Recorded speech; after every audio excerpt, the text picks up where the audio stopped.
కోవూరు మండలం పడుగుపాడులో టీడీపీ అభ్యర్థి వేమిరెడ్డి ప్రశాంతి జరిగిన ఆత్మీయ సమావేశం నిర్వహించారు. ఈ కార్యక్రమంలో మాజీ పంచాయతీ వార్డు సభ్యురాలు దండు విజయలక్ష్మి, వైసీపీ సీనియర్ నాయకులు ప్రసాద్, జలజీవన్ మిషన్ సభ్యులతో పాటు పలువురు తెలుగుదేశం పార్టీలో చేరారు.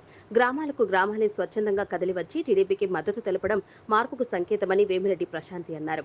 చంద్రబాబు ముఖ్యమంత్రి అయితేనే రాష్ట్రాభివృద్ధి సాధ్యమని అన్నారు. ఎన్నికల్లో తెలుగుదేశం పార్టీకి ఓట్లు వేసి తమను గెలిపించాలని అన్నారు.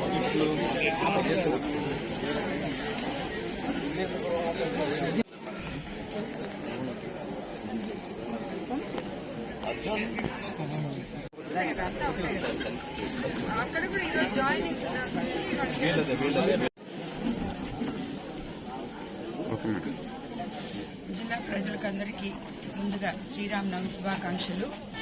ఈరోజు ఇక్కడ పడుగుపాడులో గౌరవనీయులు పెద్దలు కాటంరెడ్డి కృష్ణారెడ్డి అన్న భరత్ రెడ్డి వాళ్ళ సమక్షంలో పార్టీలో కొన్ని వైఎస్ఆర్సీపీ నుంచి అదేవిధంగా ఇతర పార్టీల నుంచి జాయినింగ్స్ ఉన్నాయి.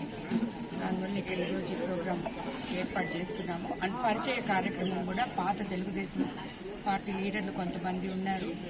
వాళ్ళందరికీ సరైన నాయకత్వం కావాలని చెప్పి ఈరోజు అందరినీ ఒక చేసి వాళ్ళకి మేము సపోర్ట్ ఉన్నాము అని చెప్పి సపోర్ట్ లేక వాళ్ళు ఫైట్గా ఉన్నారు.